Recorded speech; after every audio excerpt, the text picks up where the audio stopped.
आपको दिया है, लीवर इंफेक्शन का दिया था जी।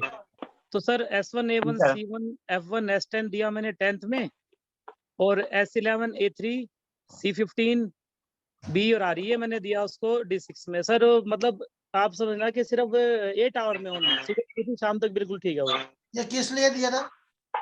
और F2Y दिया उसको सर स्मेल के लिए मैंने। सर आरी का क्या रोल है वहां पर? सर एक्चुअली इसकी भूख रुक गई थी बिल्कुल, तो उसको दिया, भूख भी लगनी शुरू हो गई उसको। चलिए ठीक है। हाँ जी। कोल्ड की वजह से भी तो हो सकता है सर। बिल्कुल हो सकता है ना विनोद सर, इसीलिए मैंने आरी का पूछा कि क्या रोल है वहां पे। हाँ जी सर, हेलो भूख रुक गई सर। थी उसकी, भूख देते ही एकदम से उसको भूख F2 नहीं आ लगी रही शाम है तक। सर, वही आज आपको मैं तो बहुत सारी चीजें बताने वाला हूँ, उसको नोट कीजिए आप कैसे काम कर रहे हैं। ठीक है, सबसे पहले हम शुरू करते हैं, हमारा टाइम वेस्ट हो रहा है। ठीक है, शुरू करते हैं हम लोग। बहुत बहुत बधाई गौरव सर आपको। हर चीज के बारे में हमें पता होना चाहिए कि वहां पर हम कोई मेडिसिन सिलेक्शन कर रहे हैं तो क्यों कर रहे हैं। ठीक है, आज मैं जो बताने वाला हूँ बहुत अच्छी अच्छी चीजें आपको बताने वाला हूँ दोस्तों। मैंने जो एक टेबल प्रैक्टिस में इलेक्ट्रोपैथ के बुक्स में जो महसूस किया है मैं वो बताना चाहता हूं आज आपको। हालांकि हमारी 3 बैच निकल चुकी है, फर्स्ट सेकंड थर्ड। हमारे इसमें सुमेश गांधी सर, वर्मा सर, ये फर्स्ट से आखिरी तक अभी भी शामिल है। इन्होंने भी शायद ये चीजें नहीं सुनी होगी। जब आप एक शरीर की स्टडी करते हो तो फिजियोलॉजी, एनाटॉमी और पैथोलॉजी का महत्व क्यों होता है, ये मैं आज प्रूव करके बताने वाला हूं। मुझे काफी लोगों ने कहा है, फेसबुक पे काफी बड़े बड़े डॉक्टरों ने कमेंट्स किया। ठीक है, कई लोगों ने कहा आप मल्टी मेडिकल स्टोर खुलवा रहे हो, मल्टी मेडिकल स्टोर।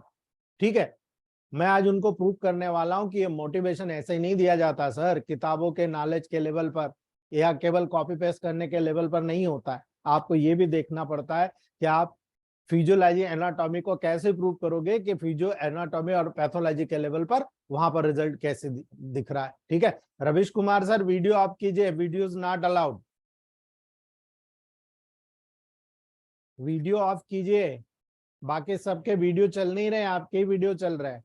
हमारी क्लास में वीडियो नॉट अलाउड होता है। ठीक है, जब आप जेनेटिक मटेरियल को देखते हो ना, आप जानते हो कि एक बच्चा जब पैदा होता है तो एक ओवम एक स्पर्म दोनों के मिलने से होता है। आप मानते हो ना, मानते हो कि नहीं मानते हो? ठीक है, तो जेनेटिक्स का क्या रोल होता है इलेक्ट्रोमेपैथ में, मैं आज आपको बता रहा हूं। उसके बाद आपको मैं सिखा रहा हूं कि डोसोलॉजी कैसे सिलेक्ट किया जाता है दोस्तों, कैसे हाई और लो पोटेंसी के लेवल पर डोसोलॉजी को महत्व देखा जाता है। आप जानते हो सबसे पहले क्या होता है, जायगोट बना। जायगोट बनेगा तो किसी भी सेल का जीवन किस पर डिपेंड करता है, केवल न्यूक्लियस के ऊपर डिपेंड करता है। ठीक है, इतना याद रखिए कि सेल है सबसे छोटी इकाई है और इलेक्ट्रोमेपैथ में इसी सेल पर काम किया जाता है। आपको याद है मिनरलाइजेशन बढ़ाने का काम किया जाता है, लेकिन कैसे बढ़ेगा भाई? ठीक है, आपको पता है कैसे बढ़ेगा? आपको सबसे पहले जेनेटिक्स पे जाना पड़ेगा। आप जेनेटिक्स पे जाते हो तो आप सबसे पहले देखते हो कि न्यूक्लियस है, तो न्यूक्लियस में क्या पाया जाता है?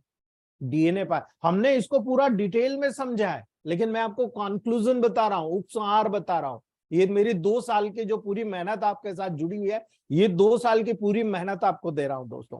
ठीक है, सेल के लेवल पर हमने न्यूक्लियस पढ़ा था। न्यूक्लियस पूरी सेल को कंट्रोल करता है, वो क्या करता है? आरएनए बनाता है। करेक्ट, वो डीएनए आरएनए में कंस्ट्रक्शन होता है, ट्रांसक्रिप्शन करता है और अपनी पूरी बॉडी के लेवल पर दोस्तों प्रोटीन के फॉर्मेशन को, आपको मालूम है राइबोसोम के द्वारा क्या सिंथेसिस होता है? करेक्ट, तो प्रोटीन का वहां पर फॉर्मेशन करता है। अगर प्रोटीन का फॉर्मेशन कर रहा तो आपको याद रखना है 2 प्रकार के प्रोटीन होता है, और ये दोनों प्रकार से ही मैं आपको क्लियर करने की कोशिश कर रहा हूं। ठीक है, आपकी बॉडी कैसे बने रहते हैं, आपके बॉडी के दूसरे पार्ट कैसे बने होते हैं, आपको मैं वही चीज बताने की कोशिश कर रहा हूं। जब आप यहाँ पर प्रोटीन के फॉर्मेशन को देख रहे हो तो 2 प्रोटीन बन रहे हैं। ऑफ कोर्स आपको प्रैक्टिकल समझ आ रहा हूं। पहला जो प्रोटीन बन रहा है सॉलिड प्रोटीन बन रहा है, और ये सॉलिड प्रोटीन किसको बनाता है? आपकी पूरी बॉडी के स्ट्रक्चर को बनाता है। याद रख लेना, पूरी बॉडी के स्ट्रक्चर को बनाता है। सबसे पहले ब्रेन को बनाता है, उसके बाद right side of part of body बनाता है, then left side, internal to external, above to downward. ये पूरा प्रोटीन्स का निर्माण आपके सॉलिड प्रोटीन के माध्यम से होता है। तो यहाँ पर जो प्रोटीन का फॉर्मेशन होता है 2 हो रहा है, एक सॉलिड और एक लिक्विड। अब लिक्विड प्रोटीन जो होता है ना, आपका एंजाइम्स होते हैं दोस्तों, याद रख लेना। जो लिक्विड प्रोटीन्स होता है वो एंजाइम्स होते हैं, और ये लिक्विड और सॉलिड अब जब एंजाइम्स हुआ तो जितने भी फिजिकल नेटवर्क्स होते हैं आपके माइंड के लेवल पर, जितने भी फंक्शन होते हैं दोस्तों, वो लिक्विड जो प्रोटीन होता है, जो एंजाइमेटिक प्रोटीन होता है, वही बनाता है। यानी आपको स्पेशल याद रखना है दोस्तों, आपको किसी चीज की इच्छा हो रही, डिजायर हो रहा, एवर्सन हो रहा, आप गर्म को पसंद करते हो, आप ठंडे को पसंद करते हो, आप वहां पर प्यास आपको लगती है, नहीं लगती है, ठीक है, वहां किसी चीज को आप टॉलरेट करते हो, किसी को टॉलरेट नहीं करते हो, आपको गुस्सा आ रहा है, आपको, ये जितने भी सिम्टम्स हम टेम्परामेंट के अकॉर्डिंग देखते हैं, किसमें मिलते हैं, इसी के अंतर्गत आते हैं। ठीक है, इसलिए हमें क्लियरली इंडिकेशन होना चाहिए कि इलेक्ट्रोमेपैथ में जब लिक्विड और आपका सॉलिड प्रोटीन आपस में मिलेगा तब पूरा सेल प्रोटीन बनेगा। ठीक है, सेल का प्रोटीन तब बनेगा जब सॉलिड और लिक्विड प्रोटीन आपस में मिलकर काम करेगा। हमारी बॉडी उसी रूप में काम कर रही है। ठीक है, ये मैकअप जो होता है, कैरेक्टर होता है एक मेन का, एक व्यक्ति का व्यक्तित्व इसी में दर्शाता है, इसी में दिखता है हमें, और इसीलिए इसको हमने दो बॉडी में डिवाइड किया, एक बॉडी के लेवल पर, एक मेंटल के लेवल पर। करेक्ट, इसे हम एक बॉडी के लेवल पर देख रहे हैं, एक मेंटल लेवल पर देख रहे हैं। और जब इस लेवल पर देख रहे हैं तो आपको पता होना चाहिए, जब बॉडी के लेवल पर देख रहे हैं तो बॉडी के बनावट के आधार पर तो आप बोलते हो ये सैंग्वाइन टेम्परामेंट है, ये लिम्फेटिक टेम्परामेंट है, ये मिक्स टेम्परामेंट में, बोलते हो कि नहीं बोलते हो? ठीक है, आप बोलते हो साहब ये देखो एक लंबा आदमी है, बिल्कुल फेयर कलर का आदमी है, देखो इसके बाल भूरे है, इसकी आंखों का कलर देखो कैसा है। ठीक है, आप बोलते हो एकदम बिल्कुल दूधिया कलर का, एकदम अच्छा मस्त, इसकी मेमोरी बहुत शार्प है, एक बार में सब याद हो जाता है। ठीक है, उसका एंगर बहुत वायलेंट होता है, सब चीज एक्यूट उसमें मिलेगा, जितनी भी एक्यूट डिसीज मिलेगी सैंग्वाइन टेम्परामेंट में मिलेगी। पॉइंट को माइंड में कर लीजिएगा, जब एक्यूट डिसीज के लेवल पर देखोगे तो बहुत सारी इंफ्लामेटरी जितनी भी प्रोसेस मिलेगी, पाल्पिटेशन मिलेगा, सब आपको एक्यूट डिसीज में मिलेगा। भाई यही तो एक्यूट में होते हैं। ठीक है, ये एक्यूट के सिम्टम होते हैं। जब आप यहाँ पर लिम्फेटिक के लेवल पर जाओगे तो लिम्फेटिक में क्या होगा, स्लो डाउन हो जाएगा। जब सैंग्वाइन में जाओगे सारे ब्लड से रिलेटेड मिलेंगे, ब्लीडिंग पाइल्स मिलेगा, पाल्पिटेशन मिलेगा, लीवर, हार्ट, किडनी, इनका सबका प्रॉब्लम आपको देखने को मिलेगा। ठीक है, जब लिम्फेटिक में जाओगे स्लोली स्लोली डेवलप होता है, और स्लोली स्लोली जितनी भी डिसीज डेवलप होती है, आगे आपको पूरा डिमॉन्स्ट्रेट करके बता रहा हूं, आपको समझा रहा हूं कि कैसे डिसीज कन्वर्ट होता है एक्यूट, सब एक्यूट, क्रॉनिक के लेवल पर। याद रखना, जब आप वहां पर लिम्फेटिक टेम्परामेंट को दिखोगे, जितनी भी डाइजेस्टिव ट्रैक्ट की प्रॉब्लम होती है, सर्दी से रिलेटेड प्रॉब्लम होती है, सब यहाँ पर आपको नजर आ रहा है। ठीक है, इसीलिए जब लिम्फेटिक टेम्परामेंट होगा डिसीज बिल्कुल स्लो डेवलप होगी।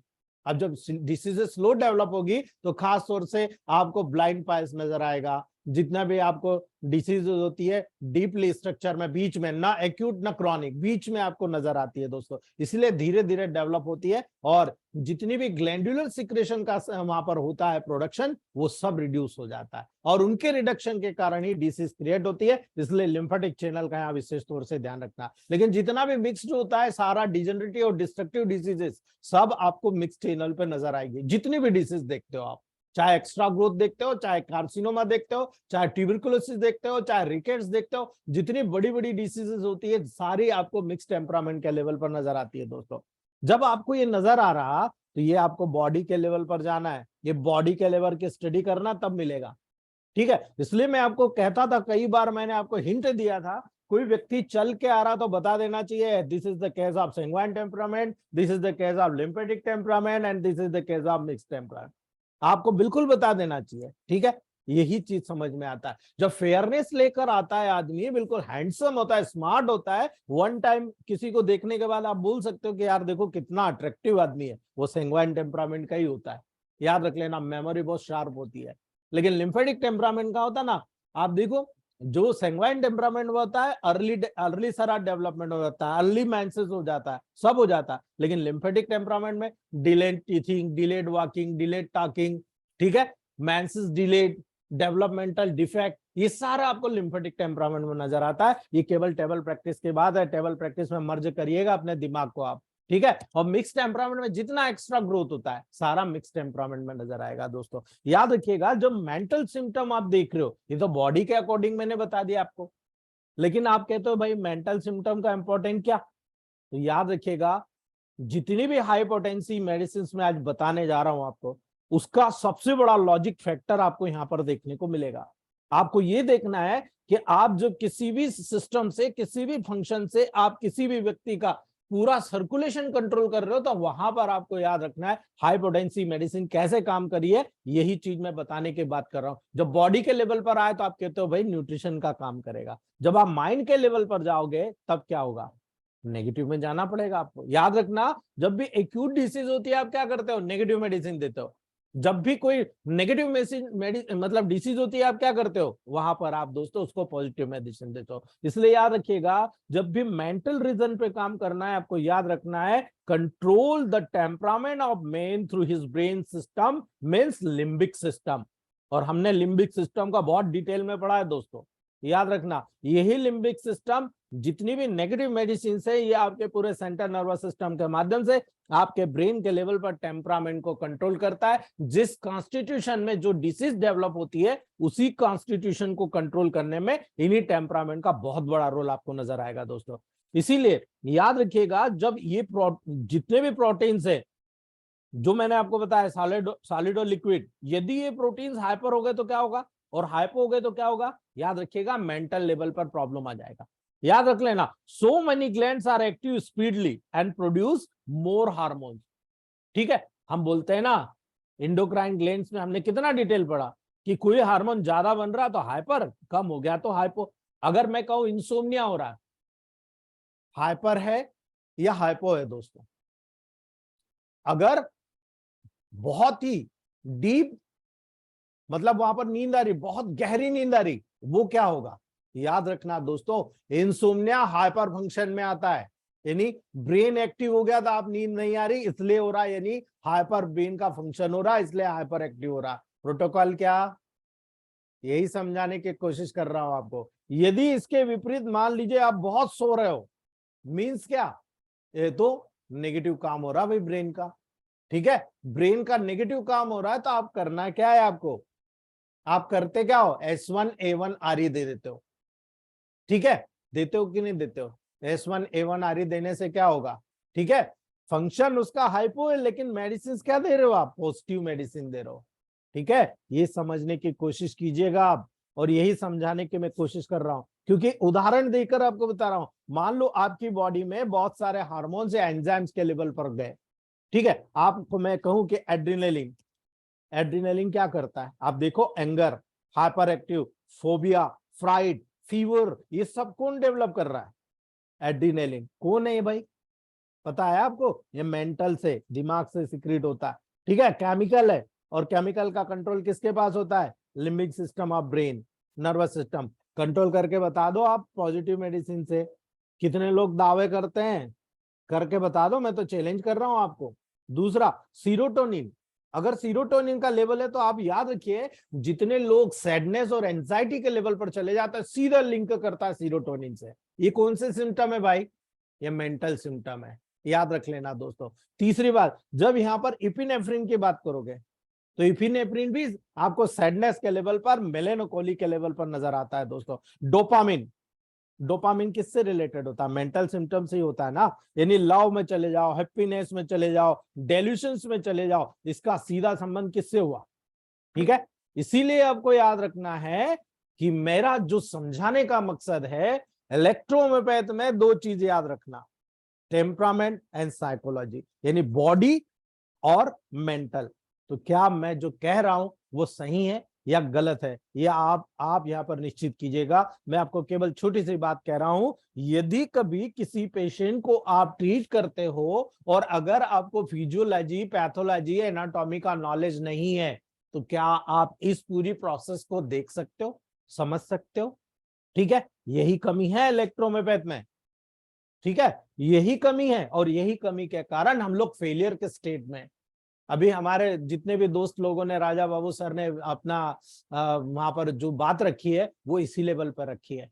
ठीक है, मैं राजा बाबू सर और उनकी बच्ची को बेंगलोर में ही समझ गया कि ये लोग किस लेवल पर काम करने वाले, इसलिए मैंने इनको डायरेक्टली 15 मिनट दिए थे उनकी बच्ची और राजा बाबू सर को, और वो 15 मिनट में उन्होंने जो समझा है कि मुझे प्रैक्टिस कैसे करना है, मैं ऐसे लिए कह रहा हूं कि मुझे कम से कम 1000 राजा बाबू सर चाहिए।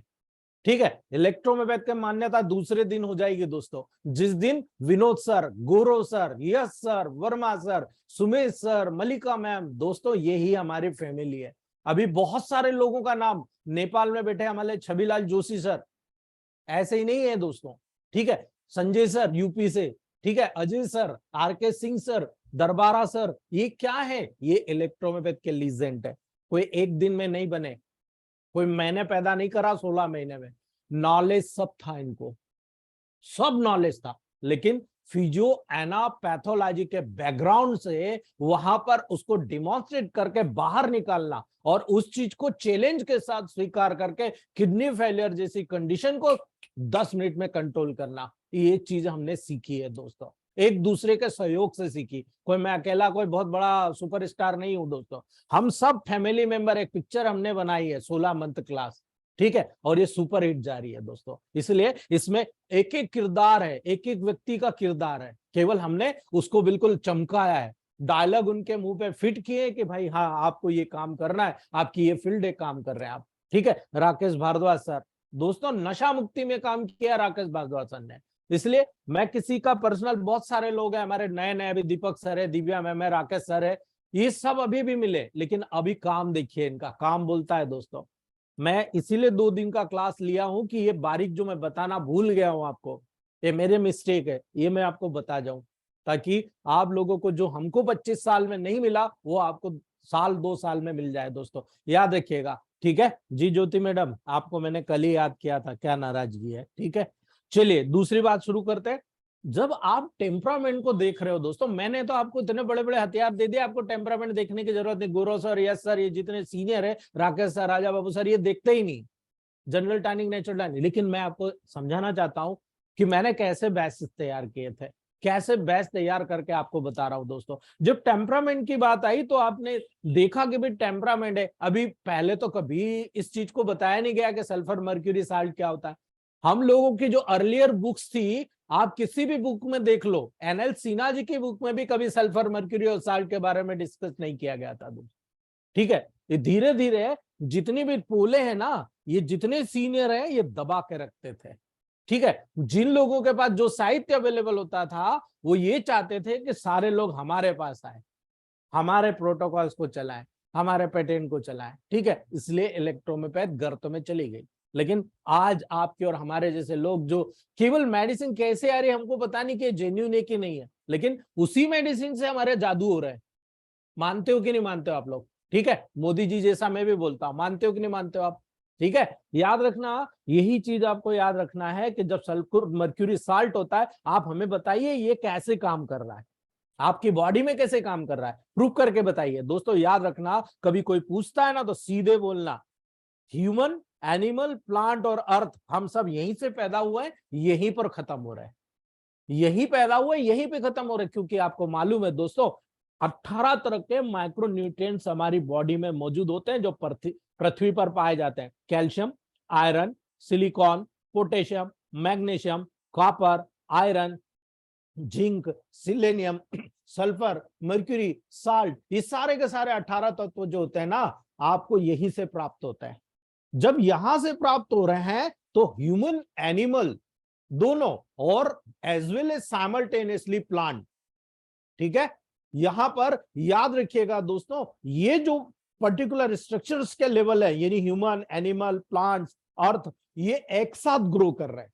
और अगर एक साथ ग्रो कर रहे हैं तो आपको याद रखना है दोस्तों, जिस प्रकार से मेल में मेल मतलब ह्यूमन में मेल फीमेल होता है, प्लांट्स में भी मेल फीमेल होता है। प्लांट्स भी वैसे ही ग्रोथ कर रहा है जैसे हम लोग ग्रोथ कर रहे हैं। तो जब हम दोनों साथ में एक जैसे ग्रोथ कर रहे हैं, और साथ में अगर आप देखो तो प्लांट को भी मर्क्यूरी, साल्ट और सल्फर जैसे तत्व इसी 18 माइक्रो न्यूट्रिएंट्स के लेवल पर धरती से प्राप्त हो रहे हैं। हम भी तो यहीं पैदा हुए हैं, हमारे माँ बाप भी कोई ऊपर अमेरिका से या मतलब अंतरिक्ष से थोड़ी आए, हम भी यहीं पैदा हुए, ठीक है। इसलिए हमें याद रखना है दोस्तों कि सल्फर, मर्क्यूरी और साल्ट का लेवल यदि हमारी बॉडी में है और अगर वो डिस्टर्ब हो गया, ठीक है, अब डिस्टर्ब हुआ तो आपको पता होना चाहिए कि हमारी बॉडी में ब्लड और लिम्फ, यही 2 मेजर तत्व होते हैं। ये मेजर रास्ते होते हैं जिसके माध्यम से पूरी बॉडी में ये माइक्रो न्यूट्रिएंट्स की सप्लाई होती है और उसके वेस्टेज मटेरियल को बाहर निकाला जाता है। याद रख लेना, जब ब्लड और लिम्फ अफेक्टेड होगा तो क्या आपकी बॉडी में सल्फर, मर्क्यूरी और साल्ट का लेवल वहां पर प्रभावित नहीं होगा? ऑफकोर्स प्रभावित होगा। जब आपको सल्फर, मर्क्यूरी, साल्ट नजर आ रहा है तो चूंकि आपकी बॉडी पूरी कॉम्प्लेक्स है, पूरी कॉम्प्लेक्स बॉडी है, और कॉम्प्लेक्स बॉडी की डिसीज भी कॉम्प्लेक्स होगी, तो क्या आपको ऐसा नहीं लगता कि रेमेडी भी कॉम्प्लेक्स हो? ठीक है, आपको नहीं लगता? ऑलमोस्ट आपको लगता है। मैंने कई बार आप लोगों को डिस्कस किया कि जब हमारी बॉडी कॉम्प्लेक्स है, आपकी डिसीज कॉम्प्लेक्स है, तो डेफिनेटली रेमेडी भी कॉम्प्लेक्स होगी। पॉइंट को नोट कीजिएगा दोस्तों। इसीलिए जब आप किसी डिसीज के लेवल की बात करते हो तो क्यूर कैसे करेंगे आप? ठीक है, क्यूर भी आपको कॉम्प्लेक्स रेमेडी के माध्यम से करना पड़ेगा, और जब सिलेक्शन करेंगे तो टेम्परामेंट के हिसाब से आपको सिलेक्शन करना पड़ेगा। यानी बॉडी और माइंड के लेवल पर बात कर रहा हूं, आपको सैंग्वाइन, लिम्फेटिक, मिक्स टेम्परामेंट में सिलेक्शन करना है, फिजिकल और मेंटल स्टेट पे, जो मैंने आपको बताया बॉडी और मेंटल स्टेट पे। तो बॉडी और मेंटल देखना है तो आपको इसलिए देखना जरूरी हो जाता है कि आपका कॉन्स्टिट्यूशन क्या है।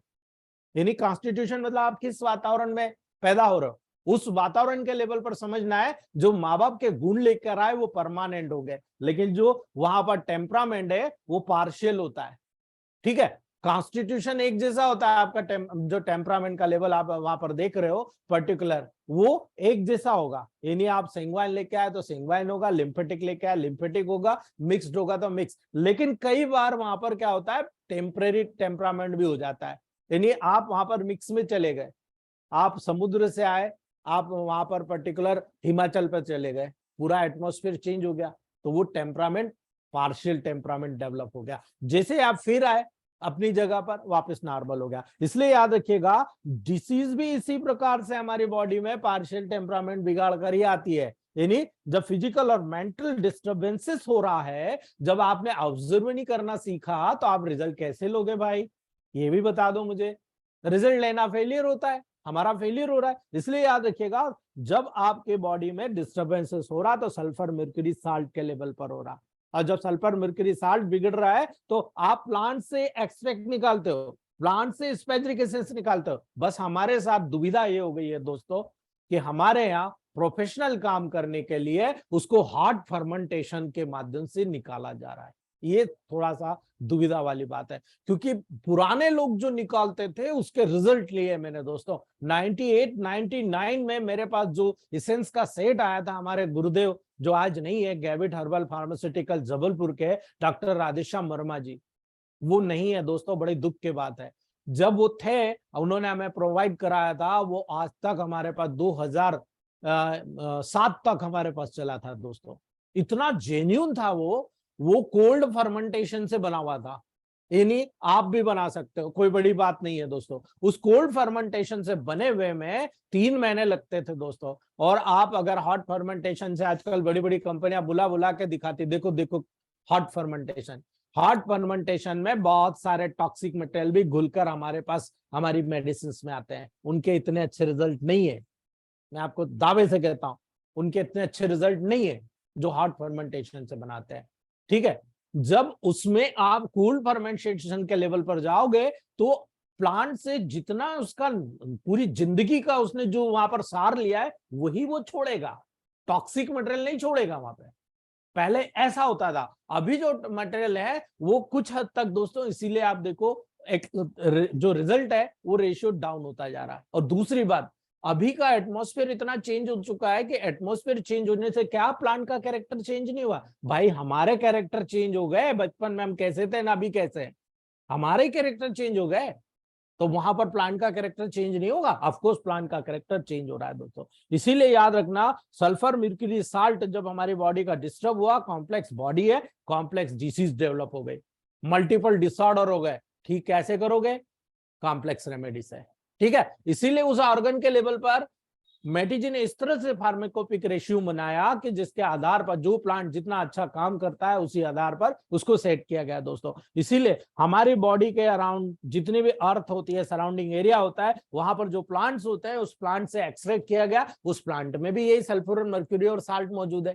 ठीक है, और जब सल्फर, मर्क्यूरी, साल्ट मौजूद है तो ये एक प्रकार से एंजाइम, विटामिन या फिर आप मान के चलिए दोस्तों ये एक प्रकार से वहां पर आपके जो जरूरत की चीजें हैं, हार्मोन्स, इनकी सब चीजें वहां पर प्रोवाइड कर रहा है। और जब ह्यूमन बींग्स वैसे ही डेवलप हो रहा, प्लांट भी वैसे ही डेवलप हो रहा, और दोनों के वहां पर मिक्स कर दिया आपने, ठीक है। तो कॉम्प्लेक्स डिसीज देखी, ठीक है, कॉम्प्लेक्स बॉडी में कॉम्प्लेक्स डिसीज ही हो रही है, ठीक है, और आपने वहां पर रेमेडी भी कॉम्प्लेक्स रेमेडी दे दी, आपको रिजल्ट बहुत फास्ट मिलेगा दोस्तों। ये एक फिनोमिना है। इस फिनोमिना को समझने के बाद जब आप यहां पर जाओगे तो आपको नजर आएगा कि यहाँ पर जब किसी भी प्रोटोकॉल के लेवल पर जाओगे तो बहुत सारी चीजें आपको नजर आएगी। आपको मैं छोटे छोटे उदाहरण बताता हूं। टेम्परामेंट के अकॉर्डिंग अगर आप किसी डिसीज को देखोगे तो टेम्परामेंट ये कहता है जितनी भी एक्यूट डिसीज होती है सैंग्वाइन टेम्परामेंट की होती है दोस्तों, ठीक है। जितनी भी डिसीज आप देख रहे हो सारी एक्यूट डिसीजेस हमेशा सैंग्वाइन टेम्परामेंट में होगी दोस्तों, ठीक है। इसीलिए यहां पर आपको याद रखना है सैंग्वाइन टेम्परामेंट के लेवल पर ज्यादातर एक्यूट डिसीज देखने को मिलेगी। 99% डिसीजेस सैंग्वाइन टेम्परामेंट में मिलेगी दोस्तों। इन्फ्लामेशन, पाल्पिटेशन, ठीक है, ये सारी चीजें आपको सैंग्वाइन टेम्परामेंट में मिलेगी। याद रख लेना, मैं आगे आपको बहुत सारी चीजें बता रहा हूं वन बाय वन। आपको ये भी बताऊंगा कि जब सैंग्वाइन टेम्परामेंट में एक्यूट में है तो अगर ये सब एक्यूट हो गई तो कैसे कन्वर्ट होता है सैंग्वाइन लिम्फेटिक में मिक्स के लेवल पर, और वहां पर लिम्फेटिक में ट्रांसफर होकर मिक्स में कैसे चली गई, ठीक है। आपको छोटा सा उदाहरण बता रहा हूं, ट्यूबरकुलोसिस। जब आप ट्यूबरकुलोसिस को लेते हो आप क्या मानते हो, ये डिजेनरेटिव डिस्ट्रक्टिव डिसीज है दोस्तों, ठीक है। रेमेडी का अगर सिलेक्शन करना है, टेम्परामेंट है, तो टेम्परामेंट के अकॉर्डिंग क्या करोगे आप। ट्यूबरकुलोसिस किसका हो गया, मिक्स्ड हो गया।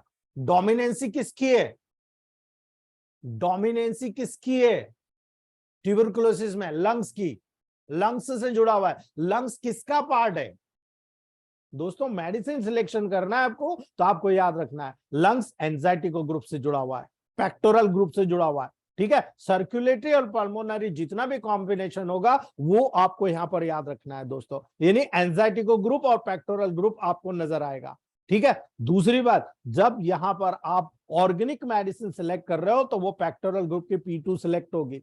जब आप टेम्परामेंटल सिलेक्ट कर रहे हो तो सर्कुलेटरी सिस्टम का, पल्मोनरी सिस्टम का यहां लिंक आ रहा है, ठीक है, इसलिए एंजाइटी को ग्रुप के मेडिसिन सिलेक्ट करोगे। जब आप देख रहे हो कि ट्यूबरकुलोसिस है, डिजेनरेटिव डिस्ट्रक्टिव डिसीज है, तो क्या कैंसरस ग्रुप के मेडिसिन सिलेक्ट नहीं करोगे, 100% कैंसरस ग्रुप के मेडिसिन सिलेक्ट होगी। और वहां पर जब आप इलेक्ट्रिसिटी सिलेक्ट करोगे, कौन सी, ब्लू इलेक्ट्रिसिटी।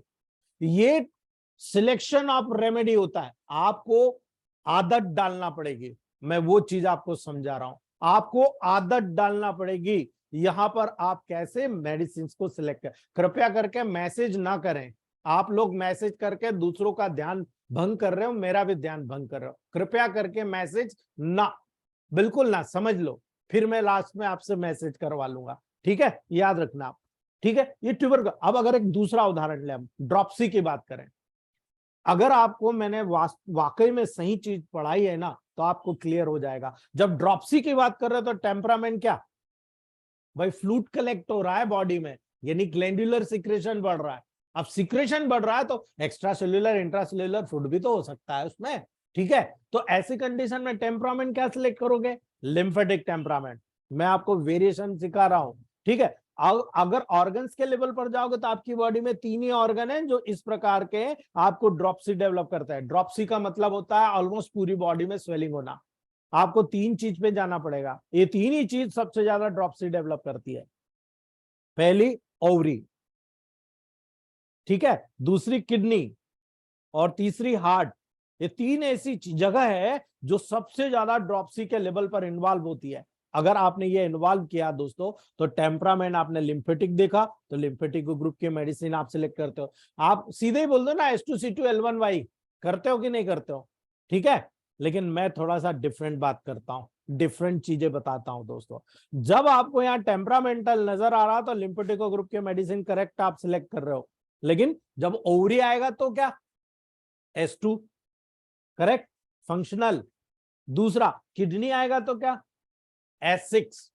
अगर हार्ट आएगा तो क्या, वीनस ड्रेनेज कौन ले जा रहा है, A2, ठीक है। तो यहां पर सिलेक्शन ऑफ रेमेडी का ये क्राइटेरिया होता है, आपको ये सीखना पड़ेगा। लेकिन यहां पर इन्वॉल्वमेंट हो रहा टिश्यू का, यानी डेंजरस प्रॉब्लम, फंक्शन अफेक्टेड हुआ, टिश्यू का डैमेज हुआ, फंक्शन एनाटॉमी, फिजियोलॉजी एनाटॉमी प्रभावित थी, जब तो पैथोलॉजी के रूप में ड्रॉपसी डेवलप हो रहा है, तो क्या कैंसर ग्रुप के मेडिसिन ऐड नहीं करोगे? यदि ओवेरियन है तो S2 का साथ किसको दोगे? C2 को। यदि S6 किडनी के लेवल पर है तो H6 का साथ किससे दोगे? C6। यदि हार्ट के लेवल पर है तो A2 का साथ किससे दोगे?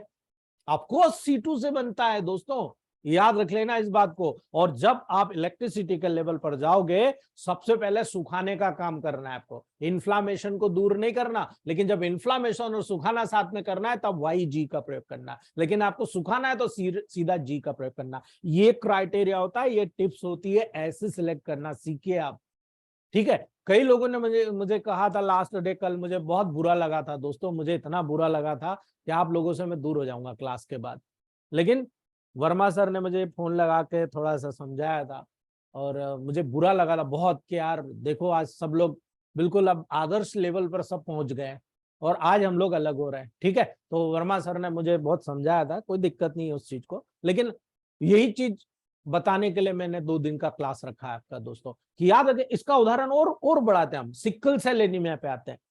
अगर सिकल सेल एनीमिया का ट्रीटमेंट करना है, टेम्परामेंट क्या, सीधा पता लग गया, बोन मेरो से जुड़ा हुआ है तो आप बोल दो एंजाइटी को ग्रुप, ठीक है, एंजाइटी को ग्रुप। ऑर्गन्स क्या इन्वॉल्व है, ऑर्गन्स क्या इन्वॉल्व है, स्क्रोफलोसो ग्रुप क्या ऑर्गन है, याद रखना दोस्तों, ठीक है। स्क्रोफलोसो ग्रुप यानी फंक्शन डिफॉल्ट हो रहा है, आपको फंक्शन के लेवल पर जाना है। टिश्यू के लेवल पर गए तो ठीक है, आप टिश्यू के लेवल पर जा रहे हो क्योंकि डिजनरेशन हो रहा है, sickle cell anaemia, bone marrow में सेल्स की अबनॉर्मलिटीज पैदा हो रही है। टिश्यू के लेवल पर जाओगे, कैंसरस ग्रुप की मेडिसिन देना पड़ेगा, ठीक है। C13 का बहुत बड़ा रोल है दोस्तों।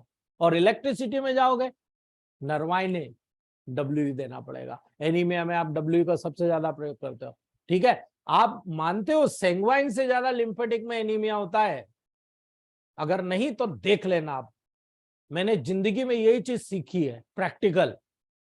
जितने भी मैंने केसेस देखे हैं, एनीमिया का सबसे बड़ा कारण मैंने लिम्फेटिक टेम्परामेंट के लेवल पर देखा है दोस्तों। ये मेरे पास प्रूवन केसेस हैं, आप जब चाहो जब मैं आपको बता सकता हूं, ठीक है। तो याद रखना, ये उदाहरण मैंने आपको बताया। दूसरी बात, सबसे मेन चीज पर आते हैं हम, ये कॉन्सेप्ट था जो मुझे बताना था, मैंने बता दिया दोस्तों। दूसरी बात, डोसोलॉजी की बात करते हैं।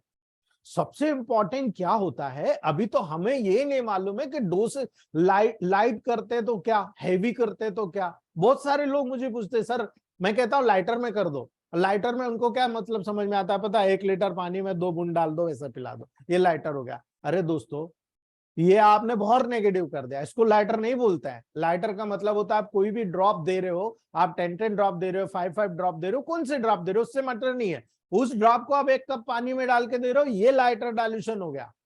और हेवियर डाइल्यूशन का क्या होता है, क्या हमने 25 ड्रॉप डाल दी वो हेवी हो गया सर? अरे भाई, जो ऑन टंग सीधा दे रहे हो वो हेवियर डाइल्यूशन है, स्ट्रॉन्ग डोज, ठीक है। वही पोटेंसी जो आप पानी में डाइल्यूट करके दे रहे हो वो आपका लाइटर डाइल्यूशन हो गया दोस्तों। और जो आप हेवी डोज दे रहे हो वो डायरेक्ट ऑन टंग दे रहे हो, वो हेवी डोज हो गया। यानी किसी भी मेडिसिन का आप हेवी और लाइटर डोज एक जैसा रख सकते हो, माइंड कीजिएगा इस बात को, ठीक है। इसीलिए जब बेसिक फार्मूला आप इलेक्ट्रोमेपैथ में प्रैक्टिस का लाते हो तो आपको याद रखना है, मैंने क्लियरली करा है आपको, ठीक है, क्लियरली बताया, लेकिन आपको मैं कॉन्सेप्ट के अकॉर्डिंग बता रहा हूं। जब आप टेम्परामेंट देख रहे हो, सैंग्वाइन, लिम्फेटिक और मिक्स, 3 टेम्परामेंट देख रहे हो, ठीक है। आप डिसीज की कैटेगरी देखो, आप जितनी भी एक्यूट डिसीज होगी, मैं गारंटी से बोलता हूं 99% सैंग्वाइन में होती है, ठीक है। तो फिर सब एक्यूट डिसीज किस में होगी? ऑफ कोर्स लिम्फेटिक में होगी, क्योंकि डेवलपमेंट ही बहुत स्लो होता है वहां पर। इसलिए सब एक्यूट डिसीज बहुत समय के बाद जब ग्लैंडुलर सिक्रेशन कम ज्यादा होता है तब वहां पर डिसीज क्रिएट होती है, हाइपर या हाइपो के लेवल पर। इसलिए सब एक्यूट डिसीज लिम्फेटिक के लेवल पर होती है। तो मिक्स्ड पे क्या होगा? Of course chronic degenerative disease वहां पर डेवलप होगी। अब मुझे केवल इतना बता दो, क्या एक्यूट में न्यूट्रिशन की जरूरत है? एक्यूट में न्यूट्रिशन की जरूरत है? बिल्कुल नहीं। तो मेडिसिन क्या? नेगेटिव। कॉन्सेप्ट क्लियर कर लेना, जब भी एक्यूट डिजीज आती है एक्यूट डिसीज कोई भी लेके आए, भाई सर्दी खांसी आता है आप क्या करते हो, नेगेटिव देते हो ना, तो वही तो मैं भी समझाने की कोशिश कर रहा हूं। जितने भी एक्यूट केस आए, एक्यूट केस चाहे वो लिम्फेटिक के लेवल पर आएंगे दोस्तों, तब भी आपको नेगेटिव में ही जाना पड़ेगा। इसलिए याद रखना, जब भी डिसीज कैटेगरी का अनुसार देखोगे, जब भी कोई एक्यूट डिसीज चाहे वो किसी भी टेम्परामेंट में आए, वहां पर आपको नेगेटिव मेडिसिन ही सिलेक्ट करना है। जब आपको सब एक्यूट डिसीज नजर आ रही है, जैसे लिम्फेटिक में आ रही है, आपको समझ में नहीं आ रहा मुझे करना क्या है, हम कहते हैं ना D5 दे दो, ठीक है। तो याद रखना, जितना भी नेगेटिव जैसे 6th डायल्यूशन के लेवल पर आए, तो ये एक्यूट केसेस में बहुत ब्रिलियंटली अट्रैक्टिव रिजल्ट देता है दोस्तों। 6th डायल्यूशन याद रखना, 6th डायल्यूशन, ठीक है। दूसरा जो प्रोटोकॉल होता है वो होता है लिम्फेटिक। लिम्फेटिक जो होता है सब एक्यूट डिसीज में आता है। जो 5th डायल्यूशन होता है न्यूट्रल, वो डोज बहुत ऑथेंटिक होता है यहाँ पर दोस्तों, याद रख लेना आप। और जो मिक्स्ड केस होता है क्रॉनिक के लेवल पर, यहां पर हमेशा पॉजिटिव मेडिसिन देना। भाई क्रॉनिक के लेवल पर पॉजिटिव क्यों, ठीक है, याद रखना ऑर्गन बहुत ज्यादा खोखला हो चुका होता है, आप में ऑर्गन को वहां पर हम कहते हैं ना 3 डोज आप वहां पर पर्टिकुलरली हाई पोटेंसी का दे दो, लेकिन उसके साथ में न्यूट्रिशन जरूर दो, ताकि न्यूट्रिशन के लेवल पर वो ऑर्गन में इतनी ताकत आए कि हाई पोटेंसी को सहन कर जाए, और हाई पोटेंसी के कारण जो रोग रोक लिया हमने 1 महीने के अंदर ऑर्गन में इतनी ताकत आ जाए कि वो हाई पोटेंसी का रोल वहां पर हो जाए, क्योंकि हाई पोटेंसी 1 महीने तक वर्क करती है दोस्तों। और वहां पर 1 महीने में न्यूट्रिशन देकर उसको लड़ने की ताकत पैदा करके आप उस डिसीज से उसको मुक्त कर जाओ, ये मेन साइंस हमारा वहां पर बोलता है दोस्तों, याद रख लेना। इसीलिए जब आप यहाँ पर डोज सेलेक्ट करोगे तो आपको याद रखना है कि पेशेंट की कंडीशन के अकॉर्डिंग वहां पर अगर वो सहन कर सकता है सीधे ऑन टंग दो, अगर वो सहन नहीं कर सकता आप उसको थोड़ा सा पानी में, गुनगुने पानी में डिजॉल्व करके दे दो। लेकिन इमरजेंसी आएगी तो वहां पर आपको ऑन टंग देना पड़ेगा, देना ही पड़ेगा हेवियर डोज में। लेकिन आप जब लाइटर डोज में देते हो तो लाइटर डोज में आपको पानी में डाइल्यूट करके ही देना पड़ेगा दोस्तों। ये बेसिक साइंस है जो आपको समझने की जरूरत है दोस्तों, ठीक है, समझ जाइएगा। कई बार आप टेम्परामेंट और रेमेडी का सिलेक्शन की बात करते हो, मैं आपको डायरेक्टली बता देता हूं 5 उसूल, केवल 5 उसूल याद रखने का। इलेक्ट्रोमेपैथ में 5 टाइप्स ऑफ जो सिलेक्शन ऑफ रेमेडी होता है वो बहुत इंपॉर्टेंट होता है दोस्तों, आपको यहां पर याद रखना है। सबसे पहला होता है दोस्तों सर्कुलेटरी और पल्मोनरी सिस्टम से रिलेटेड डिसीजेस आती है, सीधा सैंग्वाइन टेम्परामेंट की तरफ इंडिकेट करती है दोस्तों। और अगर सैंग्वाइन टेम्परामेंट की तरफ इंडिकेट करती है, आपको याद रखना है एंजाइटी को ग्रुप, पेक्टोरल ग्रुप, ब्लू लैक्टिसिटी और आरी, याद रख लेना, आरी बोल रहा हूं मैं, ठीक है। एंजाइटी को ग्रुप, पेक्टोरल ग्रुप, ब्लू लैक्टिसिटी और आरी, ये सबसे बड़े सपोर्टर फ्रेमवर्क तैयार करते हैं दोस्तों, जो सर्कुलेटरी और स्पेशली पल्मोनरी सिस्टम से रिलेटेड जितने भी कॉम्प्लिकेशन आएगी, ये मेजर 4 ग्रुप होते हैं जो आपको बहुत बड़ा सपोर्ट करते हैं। इसलिए हर वो पेशेंट जो सर्कुलेशन से जुड़ा हो, हर वो पेशेंट जिसमें पल्मोनरी सिस्टम से जुड़ा हुआ फंक्शंस आपको नजर आ रहा है, वहां पर आपका सिलेक्शन होना चाहिए एंजाइटी को ग्रुप, पेक्टोरल ग्रुप, बी और आरी, ठीक है। इसलिए मैं ये वो चीज प्रूव कर रहा हूं, जब मैंने बहुत सारे कॉम्बिनेशन दिए तो कई बार, जैसे अभी एनाल्जेसिक ड्रॉप का कई लोगों ने मजाक उड़ाया था, आरी और जी दे रहे हो यार, देखो कई दूसरे ग्रुप के मेंबर का मेरे पास मैसेज आया, सर क्या पढ़ा रहे हो आप, और जब रिजल्ट लिया तो बाद में कहते हैं सॉरी यार सर हमने गलत किया। मैंने कहा दोस्त मैं प्रैक्टिकल बात करता हूं, मेरा ग्रुप पूरा प्रैक्टिकल बात करता है, आप लोग केवल उड़ती उड़ती बात करते हो, आपको जितना बताया जाता है। मैंने केवल उससे एक फंक्शन पूछा था कि आरी का फंक्शन सबसे बेस्ट आपने कहां देखा, भूख बढ़ाने में, बस इसके अलावा कुछ नहीं जानते हो, ठीक है। मैं कह रहा हूं सर्कुलेटरी और स्पेशली पल्मोनरी सिस्टम पर बी और आरी का बहुत जबरदस्त इंपैक्ट है। बहुत सारे लोगों को गले से नीचे नहीं उतर रहा होगा दोस्तों, लेकिन मैं आपको बेसिक चीज बता रहा हूं, याद रख लेना इस बात को। जब आप डाइजेस्टिव ट्रैक्ट की बात करोगे, नर्वस ट्रैक्ट की बात करोगे, लिम्फेटिक चैनल की बात करोगे, लिम्फेटिक टेम्परामेंट की बात करोगे, यहां पर आपको S1 scrofuloso group, lymphatico group, febrifico group, vermifico group और स्पेशली YW का प्रयोग सबसे ज्यादा करना है। अब आप बोलोगे साहब हम तो पढ़ते आए हैं कि आरी का जो होता है लिम्फेटिक चैनल पर बहुत बढ़िया रिजल्ट मिलता है, लेकिन याद रखना YW का जब कॉम्बिनेशन बनाओगे कभी भी फेल नहीं होंगे।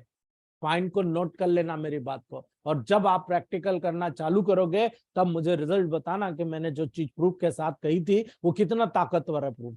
ठीक है, जितने भी क्रॉनिक हेरिडिटरी अनकंट्रोलेबल डिसीजेस होती है जो मिक्स टेम्परामेंट में होती है, हमेशा याद रख लेना, जब भी कोई क्रॉनिक डिसीज लेकर आता है, हेरिडिटरी डिसीज लेकर आता है, अनकंट्रोल्ड डिसीज लेकर आता है, सेगमेंट लिम्फेटिक भूल जाओ, वो हमेशा मिक्स में रहेगा। ठीक है, अगर मिक्स में कौन सा टेम्परामेंट है उस टेम्परामेंट की मेडिसिन, कैंसरसों की मेडिसिन, वेनेरियो की मेडिसिन ग्रीन इलेक्ट्रिसिटी के साथ देना है, यानी फिजिकली और पैथोलॉजिकल डिस्टर्बेंसेस दोनों आपको देखने को मिले, आपको दोनों को सिलेक्ट करना है, याद कर लेना। ये चौथा पॉइंट। पांचवा पॉइंट है स्किन, कोई भी टेम्परामेंट में स्किन डिसीज हो सकती है। ठीक है, अगर आपको टेम्परामेंट मेडिसिन नजर आ रही है कि ये टेम्परामेंट का है, आप एपीपी के साथ, टिश्यू के साथ में, टिश्यू रेमेडी के साथ जो इलेक्ट्रिसिटी अकॉर्डिंग टू कंडीशन है वहां पर आप दे सकते हो। ठीक है, ये चीज बेसिकली आपके साइंस के लेवल पर आपको देखने को मिलती है दोस्तों, लेकिन ये प्रैक्टिकल अप्रोच होती है, बगैर प्रैक्टिकल के समझ में नहीं आती दोस्तों। इसीलिए जब आप यहाँ पर बहुत सारे प्रैक्टिकल अप्रोच देखते हो, आप देखते हो हाइपर और हाइपो फंक्शन के लेवल पर, यानी अकॉर्डिंग टू बॉडी। ठीक है, अकॉर्डिंग टू फिजियोलॉजी, एनाटॉमी और पैथोलॉजी की बात कर रहा हूं दोस्तों, according to body, mental and pathology. Body मतलब डेवलपमेंट, फिजिकल डेवलपमेंट, मेंटल मतलब साइकोलॉजिकल डेवलपमेंट, और पैथोलॉजी मतलब दोनों का जो डिसीज डेवलप हो रहा है। ठीक है, आप छोटे छोटे उदाहरण हाइपर और हाइपो में डिफरेंस करते चले जाओ।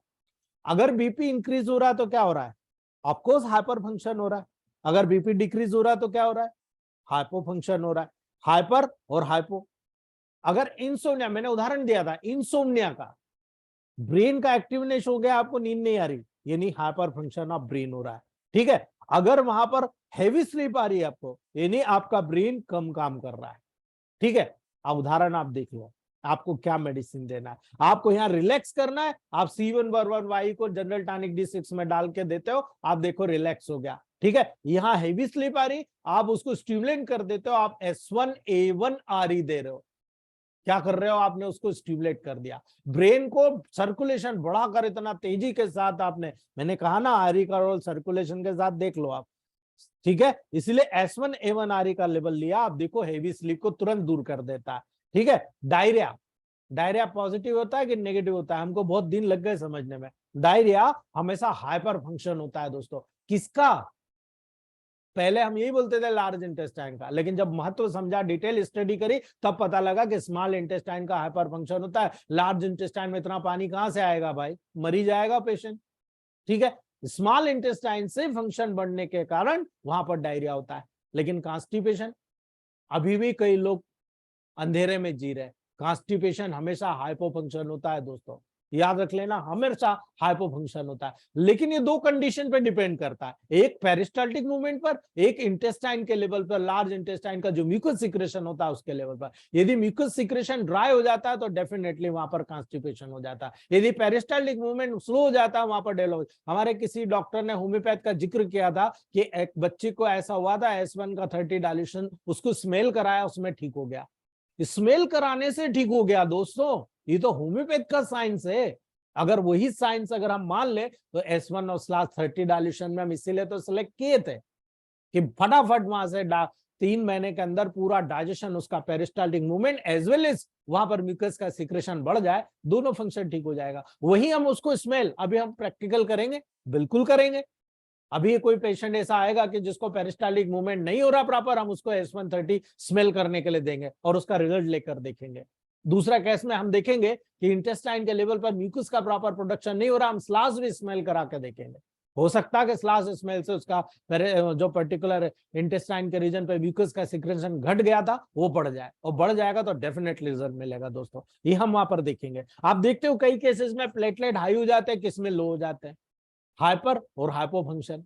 आज ही किसी ने डाला कि L2C11 का हमने फ्रीक्वेंटली दिया, बहुत अच्छा रिजल्ट आया, लेकिन S10 को नहीं भूलना। S10 बहुत इंपॉर्टेंट है, वहां पर S5C13 भी बहुत इंपॉर्टेंट है, क्योंकि वायरल इंफेक्शन है। All viral fever drop 10th dilution बहुत इंपॉर्टेंट है दोस्तों। कई बार आप देखो, यहीं पर छोटा सा उदाहरण देखो, आप जब आप हाइपर फंक्शन देखोगे, मेनिया, पागलपन, क्या हो रहा है दोस्तों?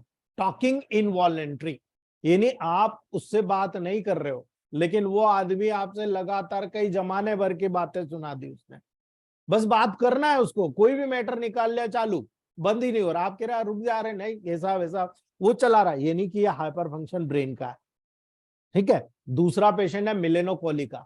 अब मिलेनोकोली क्या होता है? उदासीन आदमी, जिसको किसी से कोई लेना देना नहीं, अपनी जिंदगी से थक हार के बैठ गया दोस्तों, ठीक है। अगर ये केसेस आता है तो याद रखना बहुत बड़ा सिस्टम पैदा करता है दोस्तों, जो आपको डिफरेंशिएशन के लेवल पर लेना है। कई बार आपकी बॉडी में माल फॉर्मेशन हो जाता है, कई बार आप देखते हो एक्स्ट्रा ग्रोथ हो गया, ठीक है। अब एक्स्ट्रा ग्रोथ हो गया तो आप मुझे बताइए वहां पर क्या हो रहा है। अगर मान लो वहां पर माल फॉर्मेशन हो गया, यानी क्रूप रूप से डेवलप हो गया, हार्ड और बड़ा डेवलप हो गया, ये हाइपर फंक्शन हो गया, ठीक है। लेकिन याद रखिएगा मिनरलाइजेशन के डिफेक्ट के कारण जब आपकी बॉडी में बोन्स, नेल्स और टीथ के लेवल पर हाइपो फंक्शन होता है दोस्तों, वो एक्स्ट्रा ग्रोथ होता है। अब हाइपो फंक्शन हो रहा था ऐसी कंडीशन में बोन्स के लेवल पर, यदि मान लो किसी को ऑस्टियोफाइट्स हो गए, ठीक है, ऑस्टियोफाइट्स हो गया तो मिनरलाइजेशन में कैल्शियम की कमी के कारण डेवलप हो रहा है, वो एबनॉर्मल कैल्शियम डिपॉजिट हो गया वहां पर, ठीक है। ऐसी कंडीशन में आप पॉजिटिव दीजिए। नेल के रीजन में, टीथ के रीजन में कोई प्रॉब्लम आ रही है, आप पॉजिटिव मेडिसिन दीजिए या न्यूट्रल मेडिसिन दीजिए, आप रिजल्ट देखिएगा, बहुत ही फास्ट देखने को मिलता है। लेकिन इसके विपरीत कई केसेस आपको मिलेंगे जब आप एक्स्ट्रा ग्रोथ देख रहे हो, ठीक है, फाइब्रॉइड्स देख रहे हो, स्टोन देख रहे हो, पॉलिप्स, नेजल पॉलिप देख रहे हो, आप क्या करोगे? आपको D4 या D5 पे मेडिसिन देना पड़ेगा, ठीक है, क्योंकि ये हाइपो फंक्शन है और हाइपो फंक्शन के लेवल पर आपको वहां पर ऐसे न्यूट्रिशन देना है जो इस हाइपो फंक्शन को वहां पर मोटिवेट कर सके, बैलेंस कर सके और उसको वहां से बाहर निकाल दे। इसलिए मैं S5 C5 डेवलपमेंट का बहुत बड़ा रोल यहाँ पर समझता हूँ C12G के माध्यम पे। याद रखना दोस्तों, एक्यूमुलेशन, अगर मान लो आपकी बॉडी में बहुत जगह फ्लूइड का कलेक्शन हो गया, सिस्ट हो गया, एसाइटिस हो गया, इम्पाइमा, पस कलेक्ट हो गया कहीं पर, क्या करोगे आप? हाइपो फंक्शन हो रहा है उस ऑर्गन का, आपको पॉजिटिव मेडिसिन देना पड़ेगा या न्यूट्रल मेडिसिन देना पड़ेगा, सब बाहर निकल जाएगा, ठीक है। अगर आइटिस हो रहा, इन्फ्लामेशन हो रहा, साइनोसाइटिस हो रहा, टॉन्सिलाइटिस हो रहा, ठीक है, हिपेटाइटिस हो रहा, फेरिंजाइटिस हो रहा, ठीक है, यहाँ पर कोलिसिस्टाइटिस हो रहा, आप इस इन्फ्लामेशन के लेवल पर क्या सिलेक्ट करना चाहते हो दोस्तों, ठीक है। ये वो कंडीशन है जब आपको याद रखना है जितने भी आईटीएस होते हैं सारे के सारे दोस्तों सैंग्वाइन टेम्परामेंट के लेवल पर, एक्यूट डिसीज के लेवल पर देखा जाता है, ठीक है। और जब एक्यूट डिसीज पे लेवल पर देखा जाता है तो हम बोलते हैं इसको हाइपर फंक्शन, और हाइपर फंक्शन में हमेशा नेगेटिव मेडिसिन सबसे बढ़िया काम करती है। यानी sixth dilution is a miracle protocol to select in that cases, ठीक है। अगर एक्स्ट्रा ग्रोथ के लेवल पर जाओगे तो मैं आपको कहूंगा fifth dilution. Fifth dilution is a miracle protocol, आप किसी भी मेडिसिन को जो उस ऑर्गन के लेवल पर है आप सिलेक्ट करके देख लेना। पांचवा डायल्यूशन बहुत ब्रिलियंट काम करता है। अगर हाइपो है सीधा फोर्थ डायल्यूशन आप देखना बहुत अच्छे से काम करेगा दोस्तों। यही कारण है ये जब ट्रैक रिकॉर्ड देखते हो ना, ये प्रैक्टिकल अप्रोच की बात करता है दोस्तों। इसलिए डोज यहाँ भी वही लाइटर और हेवी, अगर आप डाइल्यूट करके देते हो वाटर में तो लाइटर, और अगर ऑन टंग देते हो तो ये पॉजिटिव डोज होता है दोस्तों, याद रख लेना दोस्तों। यही कारण है जब टेबल प्रैक्टिस में आप बैठोगे तो आपको यहाँ पर टेम्परामेंटल मेडिसिन के सिलेक्शन करने के बाद में आपको दो फार्मूले सिलेक्ट करना है। मैंने कल आपको इसका एक आइडिया दे दिया था, आपको मैंने कहा था कि यहाँ पर दो तरह से आपको मेडिसिन का सिलेक्शन करना है, और मैंने आपको कहा था मैं आपको सिलेक्ट करके बताऊंगा कि एनाटॉमी, फिजियोलॉजी, पैथोलॉजी का क्या महत्व है दोस्तों। हमेशा याद रखिएगा, we are using two types of formula in any science, but electropathy is a special science which is directly related to blood and lymph. यही मेजर कंपोनेंट है जिनकी डिसीज के लेवल को हम लोगों ने साइंस माना है, हमारा प्रिंसिपल माना है।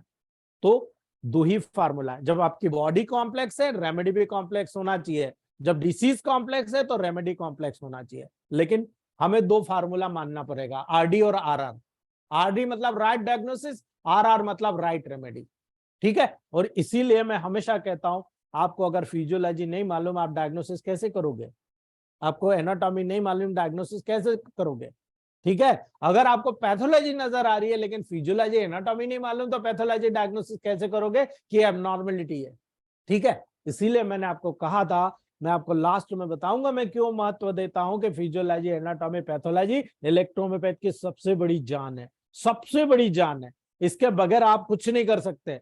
कोई डॉक्टर कहता है मैं 25 साल से डॉक्टरी कर रहा हूं, कोई कहता है 30 साल से कर रहा हूं, और जब आपके 16 मंथ वाले डॉक्टर जाके सामने बैठते हैं ना, बगले झांक लेते हैं। या बाय चांस कई अभी डॉक्टरों ने, सैनी जी ने मुझे, प्रेमवीर सैनी जी ने मुझे 2-3 किस्से सुनाए थे, मुझे भी बहुत आश्चर्य लगा। एक 37 साल पुरानी प्रैक्टिस वाला डॉक्टर जब गया और सैनी जी के क्लिनिक पे जाकर देखा, बोले यार ये तो मेडिकल स्टोर है, ठीक है, लेकिन जब वो बैठा और 10 मिनट बाद देखा, उसने 10 मिनट में सैनी जी ने 4-5 पेशेंट देख लिए, मेडिसिन फटाफट निकाल के दे। नहीं यार, तेरी टेक्निक तो बहुत अच्छी है भाई, ये टेक्निक तो बहुत अच्छी है, ठीक है। उसको समझ में आया, जो 37 साल वाला पुराना डॉक्टर बोल के गया, यार मैं इतने साल से कुछ भी नहीं कर पाया, यार तूने कितनी जल्दी कर दिया। ये चीज हमें 25 साल के अनुभव में मिली है दोस्तों। आप सोच लो, 37 साल से पढ़ने वाला व्यक्ति, प्रैक्टिस करने वाला ईएच में इस चीज को अब जान रहा है। तो दोस्तों हमारे साथ ईएच का नुकसान हुआ या नहीं हुआ? अगर वो 37 साल पहले इस टेक्निक को इजाद कर लेता तो आज इलेक्ट्रोहोम्योपैथी कहां होती? टॉप मोस्ट नंबर 1 पर होती दोस्तों। और यही उद्देश्य हमारा है कि हम इसको साबित करें, ठीक है। अगर मैं आपको कह रहा हूं राइट डायग्नोसिस, राइट रेमेडी का सिलेक्शन के लिए वो किस बात पर डिपेंड करता है? You should full knowledge of anatomy, physiology and pathology. You can choose any remedy according to right diagnosis and right remedy level. ठीक है, आप जब राइट डायग्नोसिस, राइट रेमेडी के ऊपर डिपेंड करता है, टोटली टेम्परामेंट और साइकोलॉजिकल जो इंडिकेशन होता है उसी पे तो डिपेंड करता है दोस्तों। इसीलिए जब साइकोलॉजी को आप देखते हो तो आपको याद रखना है scientific study of the way, ठीक है, जो ये बताती कि human mind works and how it influence behaviour, कि आपका माइंड कैसे काम कर रहा है और कैसे आपके बिहेवियर को प्रभावित कर रहा है। ये साइकोलॉजी के अंतर्गत हम लोग देखते हैं दोस्तों। इसीलिए आपको याद रखना है, जब टेम्परामेंट के आप अकॉर्डिंग डेफिनेशन देखेंगे, the part of your character that affect your mood and way of your behaviour, ये भी वही चीज दर्शा रहा है दोस्तों कि आपके पार्ट में अगर मान लो मुझे गाल स्टोन हो गया, किडनी स्टोन हो गया, मुझे मान लो कि हार्ट में प्रॉब्लम हो गई, मुझे मान लो अस्थमा हो गया, मुझे कुछ भी मान लो, आपका ध्यान कहाँ जाएगा? डॉक्टर ने बोला यार ऐसा है यार, मुझे तो तकलीफ हो रही।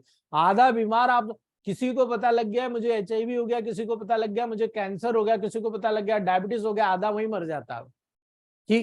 क्योंकि हमारे हिंदुस्तान में जो मेडिकल साइंस है डराने के बाद में पैसा लेता है, आपको समझाता नहीं है कि आप इससे मुक्त हो सकते हो, ठीक है। हॉस्पिटल में गया मतलब चमत्कार को नमस्कार हो गया दोस्तों। आप देख लो कितने लाया है, उसे के अकॉर्डिंग मैं आपका ट्रीटमेंट करूंगा।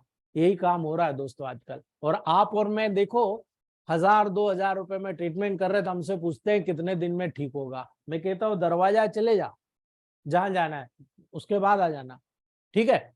इसीलिए रिजल्ट आपके जब आएंगे जब आपके मुंह में सत्यता होगी दोस्तों। अगर आप झूठ बोल के काम कर रहे हो, मैं मानता हूं आप सबसे मक्कार डॉक्टर हो, लेकिन अगर आप सोच समझकर अपनी काबिलियत के दम पर चैलेंज करते हो तो मैं कहता हूं मेटी जी आपको बहुत देंगे, इतना देंगे, करोड़ों रुपए के आय देंगे दोस्तों। हमारे कुछ कलीग्स आज बड़े बड़े हॉस्पिटल परचेस करके बैठ गए हैं दोस्तों। याद रख लेना दोस्तों, जब आप राइट रेमेडी की बात करते हो तो आपको याद रखना है राइट रेमेडी के लिए आपको क्या चाहिए। डायग्नोसिस तो एनाटॉमी, फिजियोलॉजी, पैथोलॉजी के बल पर हो रहा, लेकिन जब आप प्रॉपर, मैं राजा बाबू सर को यही चीज कहा था, अगर उनको याद होगा तो वो बताएंगे आपको। मैंने उनको कहा था प्रॉपर नॉलेज ऑफ प्लांट्स कीजिए राजा बाबू सर, क्योंकि स्पेशल प्रॉपर्टी ऑफ प्लांट्स ही आपको डायग्नोसिस में बहुत बड़ा महत्वपूर्ण निर्णय दिलाएगी ईच में, कि आप कैसे प्रोटोकॉल सिलेक्ट कर रहे हो और क्यों कर रहे हो, ठीक है। इसलिए मैंने कहा था और उन्होंने ध्यान दिया। मैंने सीमा मैम को कहा था, मुझे याद है आज भी, मैंने मलिका मैम को कहा था कि आप लोग बहुत लेजेंडरी हो, आप लोगों को मैं कह रहा हूं आप केवल प्लांट्स पे जाइए, केवल और केवल प्लांट्स पे जाइए। मैं कहता हूं आपकी कमांड देख लीजिएगा। हाई डायल्यूशन कोई बड़ी बात नहीं है, बहुत इजीली सिलेक्ट होते हैं दोस्तों, याद रखना। दूसरी बात, जब आप किसी भी डिसीज को राइट कैटेगरी में डेफिनेटली डायग्नोस कर लेते हैं तो मेडिसिन डायग्नोसिस करना कोई बड़ी बात नहीं है भाई। हम होम्योपैथ डॉक्टर 1500 मेडिसिन में डायग्नोसिस नहीं कर पा रहे हैं कि ये सिम्टम क्या है। हम वहां पर लेकर बैठते हैं, लैपटॉप रिपर्टरी के चक्कर में पड़ते हैं, कई घंटे लग जाते हैं, तब जाकर एक मेडिसिन सिलेक्ट होती है। लेकिन इलेक्ट्रोहोम्योपैथ में तो 38 मेडिसिन है, कॉम्बिनेशन साइड 60+ मेडिसिन है, कौन सी मुश्किल है भाई? लेकिन 115 प्लांट याद नहीं रख सकते हम। इससे बड़ी दुर्गति क्या होगी हमारी। ठीक है, कपिल सोनी जी अगर हैं, उन्होंने भी साइंस शुरू किया है, राजा बाबू सर के जैसे कपिल सोनी जी भी फॉलो कर रहे हैं दोस्तों। ठीक है, ऐसे कई डॉक्टर्स हैं, संजय सर भी कर रहे हैं फॉलो, कई डॉक्टर्स हैं जो सिंगल प्लांट के लेवल पर काम कर रहे हैं, और जब उनका पूरा कॉन्फिडेंस आ जाता है ना, तब वो कहते हैं सर आज मैंने देखो उस कॉन्फिडेंस के लेवल पर, उस प्लांट के बिहाफ पर वहां पर सिलेक्ट किया और मेडिसिन सिलेक्ट करके रिजल्ट लिया, 100% रिजल्ट मिला है। ठीक है, राइट डाइल्यूशन और डोज का सिलेक्शन करना भी सबसे बड़ा इंपॉर्टेंट होता है दोस्तों। इसीलिए डिफरेंट रेमेडीज का सिलेक्शन करना इसी बात पर डिपेंड करता है दोस्तों कि आपका नॉलेज कितना बोलता है, आपका नॉलेज क्या बोल रहा है। ठीक है, वो नॉलेज का बोलना ही आपको रिजल्ट दिला रहा है। आप नॉलेज के लेवल पर अगर बोल ही नहीं पा रहे तो आपको रिजल्ट नहीं मिलेगा दोस्तों, याद रखना। इसीलिए टेम्परामेंट अगर डिसीज के कैटेगरी के अकॉर्डिंग देखोगे तो सैंग्वाइन में हमेशा एक्यूट मिलेगा, लिम्फेटिक में हमेशा आपको सब एक्यूट मिलेगा, और मिक्स में हमेशा क्रॉनिक डिसीज आपको देखने को मिलेगी। अगर फिजिकल सिम्टम देखते हो तो सैंग्वाइन का फिजिकल सिम्टम सबसे पहले मैंने जब एक्यूट डिसीज का, एक्यूट डिसीज किससे जुड़ा होता है, इन्फ्लामेशन से। ठीक है, आपको सबसे पहला सिम्टम सैंग्वाइन में इन्फ्लामेशन मिलेगा। सब एक्यूट में क्या मिलेगा, या तो ग्रोथ अफेक्टिव हो गई हो, या तो ज्यादा या कम ग्रोथ हो गई हो। ठीक है, वो आपको लिम्फेटिक में मिलेगा। लेकिन क्रॉनिक में क्या मिलेगा, ऑफ कोर्स डिजनरेशन डिस्ट्रक्शन। ठीक है, ये डायग्नोस्टिक टूल है दोस्तों जो डायग्नोसिस करता है। ठीक है, साइकोलॉजिकल आइए अब, अगर सैंग्वाइन हुआ तो क्या मिलेगा, आप बहुत ज्यादा सोचते हो, क्योंकि बहुत ज्यादा एग्रेसिव होता है पेशेंट, कहीं ना कहीं कुछ न कुछ करा करता है, माइंड मेमोरी बहुत शार्प होती है, एक्यूट होता है, इसीलिए एंजाइटी मिलती है उसमें। लिम्फेटिक टेम्परामेंट में जाओगे स्लो होता है, फियर फाइट। ठीक है, ये सबसे ज्यादा फियर लेवल पर नजर आता है। लेकिन जो मिक्स्ड होता है ना, वो एंग्यूस पॉइंट पर होता है दोस्तों। ये कैरेक्टरिस्टिक फीचर होता है। जब आप डिसीज की स्पीड देखते हो तो एक्यूट आपको सैंग्वाइन में आप देखोगे बहुत फास्ट होगी, लिम्फेटिक में देखोगे स्लो होगी, और वहां पर जब मिक्स्ड देखोगे ना बहुत स्लो होगे। यानी कैंसर जब डेवलप होता है ना, आपको पता नहीं लगता, धीरे धीरे धीरे धीरे करके अचानक आता है। ठीक है, और जब अचानक आता है और छेड़ दिया जाता है तो फिर फास्ट हो जाता है। याद रखना दोस्तों, जब आप रेमेडी का सिलेक्शन करते हो तो सैंग्वाइन में आप ब्लड रेमेडी सिलेक्ट करते हो, लिम्फेटिक में आप मेटाबॉलिक रेमेडी सिलेक्ट करते हो। याद रख लेना, सीधे बोल रहा हूं, लिम्फेटिक में मेटाबॉलिक रेमेडी सिलेक्ट करते हो, और जब मिक्स टेम्परामेंट होता है मिक्स रेमेडी सिलेक्ट करते हो। ठीक है, जब आप यहां पर ग्रुप ऑफ रेमेडी की बात करोगे तो मैंने आपको पहले ही बता दिया कौन कौन सा ग्रुप वहां पर, इलेक्ट्रिसिटी भी मैंने आपको बता दी। सैंग्वाइन में याद रखना बी, आर ई और वाई, जो रिक्वायरमेंट जिस कंडीशन में होती है सैंग्वाइन में यूज की जाती है। लिम्फेटिक टेम्परामेंट में डब्ल्यू, बी और आर ई का टिपिकल प्रयोग किया जाता है, लेकिन मिक्स टेम्परामेंट में सीधा जी का प्रयोग किया जाता है दोस्तों। आप याद रखना, ये सारी चीज मैंने आपको बता दी है, और उसी के अकॉर्डिंग हम लोग यहाँ पर मेडिसिन का सिलेक्शन करते हैं, वहां पर सारी डिसीज को टेक्निकली काम करते हैं दोस्तों। दूसरी बात, जब आप यहाँ पर किसी भी लेवल पर आ रहे हो, आप how recognise the dose in negative और पॉजिटिव डिसीजेस। आप हाइपर और हाइपो के लेवल पर किसी भी चीज का डोज और डायल्यूशन कैसे सिलेक्ट करते हो, क्योंकि हम कहते हैं अपोजिट द नेचर। ठीक है, जितनी भी नेचर की प्रोसेसेस होती है उसके अपोजिट हमको जाना है। यानी मान लो डिसीज अगर नेगेटिव है, हाइपो है, तो डोज क्या होना चाहिए, ठीक है, पॉजिटिव होना चाहिए। अगर डिसीज हाइपर है तो क्या होना चाहिए, तो पॉजिटिव है, आपको नेगेटिव होना चाहिए। इसीलिए दोस्तों आपको याद रखना है, जब भी कभी नेगेटिव डिसीज हो सीधा ऑन टंग मेडिसिन दो आप, पॉजिटिव। ठीक है, आप देखो बहुत अच्छे रिजल्ट आपको मिलेंगे। जब कोई नेगेटिव डिसीज होती है आप सीधा लाइटर डोज दो। आप क्या करते हो, ये देखो मैं सिंथेसिस आरी डब्ल्यू पी रहा हूं। ठीक है, क्यों पी रहा हूं, सेकेंड डायल्यूशन।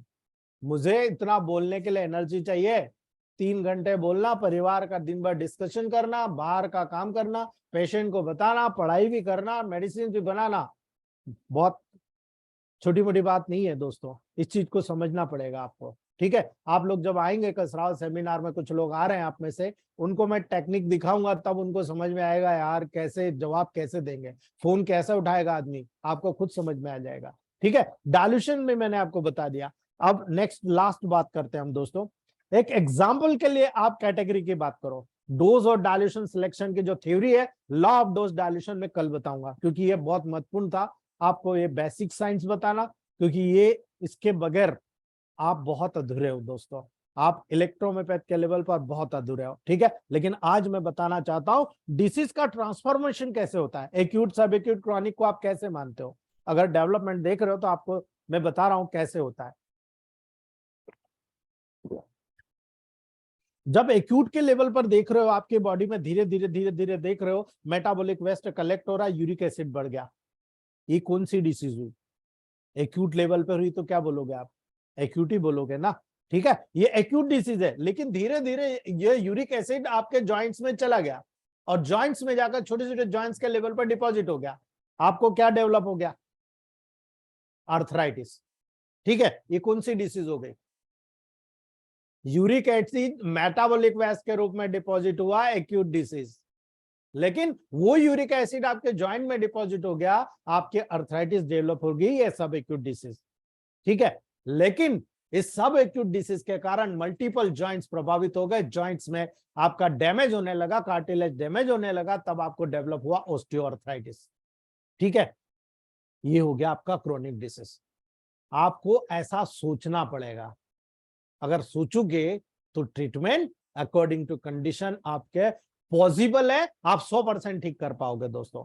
दूसरी बात, इसका सबसे बढ़िया उदाहरण, आपको यूटीआई हो रहा, अब यूटीआई तो एक्यूट ही होता है, बार बार रिकरेंट यूटीआई हो गया, आपको बार बार यूटीआई हो रहा, आपको पता नहीं है कि विटामिन ए के कारण एपिथेलियल सेल्स रफ हो गई, एपिथेलियल सेल्स रफ होने के कारण वह डिपॉजिट हो गई, उसके ऊपर कैल्शियम का क्रिस्टल जम हो गया, सब एक्यूट डिसीज मल्टीपल स्टोन के रूप में सामने आ गया, ठीक है। गाल ब्लैडर स्टोन है, आप देखते हो गाल ब्लैडर स्टोन को, वहां पानी का कोई स्रोत ही नहीं होता, अगर वहां का फ्लूइड कॉन्सेंट्रेट हो जाएगा तो जो सॉलिड मटेरियल है वहां पर कैल्शियम, आपका कोलेस्ट्रॉल, यूरिक एसिड, बहुत सारे सॉरी बाइल के जितने भी पिगमेंट्स होते हैं बहुत ज्यादा वहां पर डिपॉजिट हो जाएंगे और वो गाल ब्लैडर स्टोन बन जाएगा, ठीक है। ये भी याद रखना दोस्तों, जितने भी स्टोन होते हैं सब एक्यूट होते हैं, तो डोज क्या होना चाहिए, समझ रहे हो आप, ठीक है। अब अगर ऐसी कंडीशन यूटीआई हुई, रीनल स्टोन हुआ या वहां पर किडनी का डैमेज हुआ, रीनल फेलियर हुआ, ये क्या हो गया, ये क्रॉनिक डिसीज हो गई दोस्तों।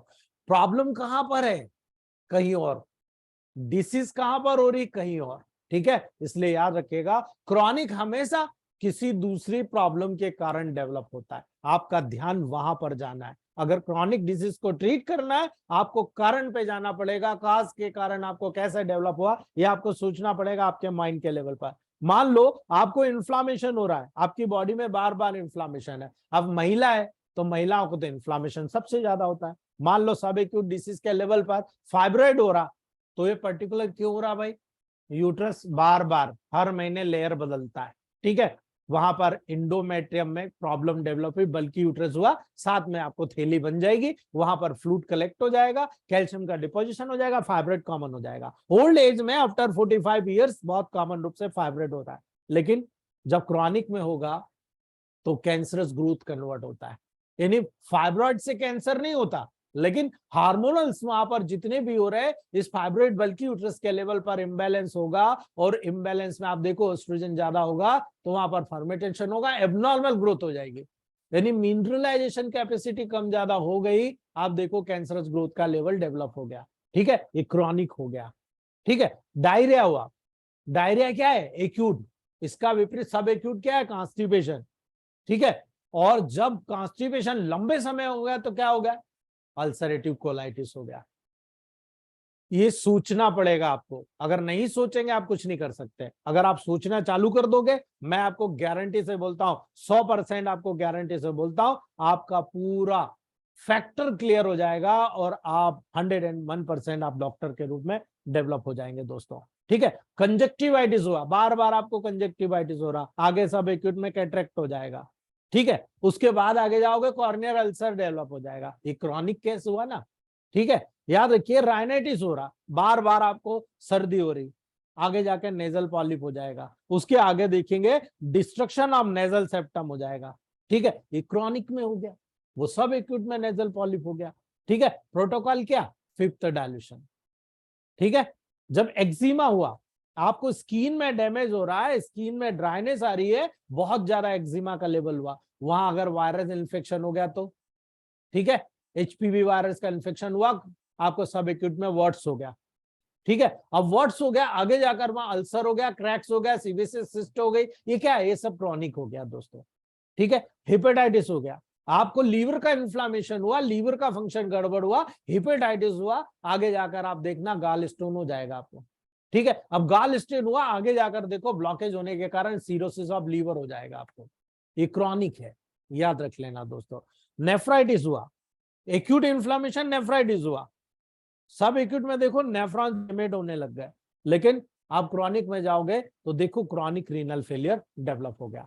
ये सोच पैदा करना पड़ेगा, तब जाकर हम लोगों का दोस्तों यहां पर पूरा कंप्लीट।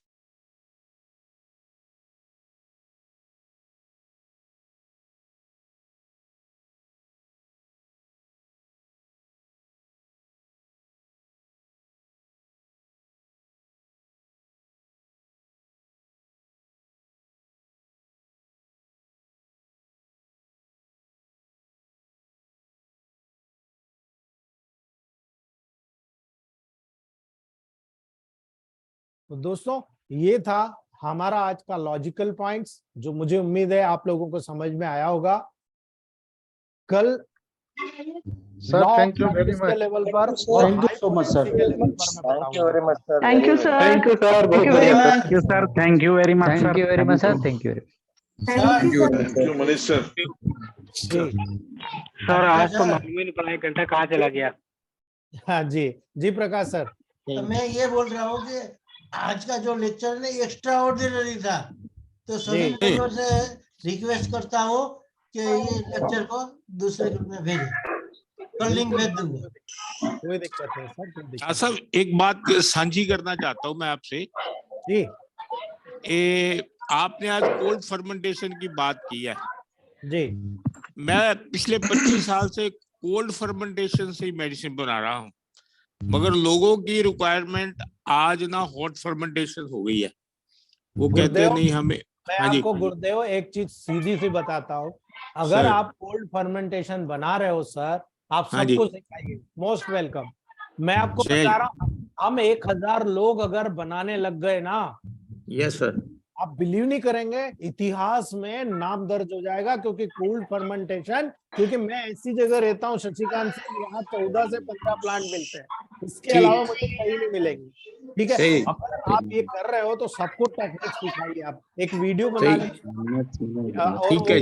आप हमारे ग्रुप में डालिए ताकि सबको मोटिवेशन है। ठीक है, और मैं दावा करता हूँ शशिकांत सर, आपकी मेडिसिन सबसे ज्यादा जितने भी कोल्ड फर्मेंटेशन वाले हैं और जो हॉट फर्मेंटेशन है उसमें और आपकी मेडिसिन में जमीन आसमान का अंतर होगा, आप देख लीजिएगा रिजल्ट में। मैंने डॉक्टर साहब को भेजी है, डॉक्टर विनोद जी को राजस्थान में, जी उन्होंने यूज किया कि नहीं, मैंने कहा था आप यूज करके बताइए डॉक्टर मनीष जी को। जी हाँ, मैंने 10 मेडिसिन भेजी है। सर, आप मुझे भेजिए, भेजूंगा, आप मुझे मैं भेजिए, आपको जितनी भेजना हो आपको, मैं जो आपको काम आ रहा है मुझे भेजिए। कॉस्ट तो लूंगा ही नहीं आपसे। मैं जब रिजल्ट ले लूंगा ना तो मैं आपको हाँ जी। डंके के चोट पे बताऊंगा, आप बनाइए सर, हम सर। इतना तो कर सकते हैं एज के लिए। बिल्कुल, थैंक यू सर, मैं भेज रहा हूँ सर आपको। सर मनीष सर, सर जो प्लांट का 3 पार्ट है, सल्फर मरकरी साल्ट होता है सर, ये तो कोल्ड फर्मेंटेशन पे अलग अलग सेपरेट तो निकल नहीं सकते सर, ये तो हॉट फर्मेंटेशन पे निकल रहा है इन लोगों का। सर हमको चाहिए ही नहीं ना अलग अलग करना, बाद में भी तो आप मिला रहे हो उसको, वही सर, वही तो सर।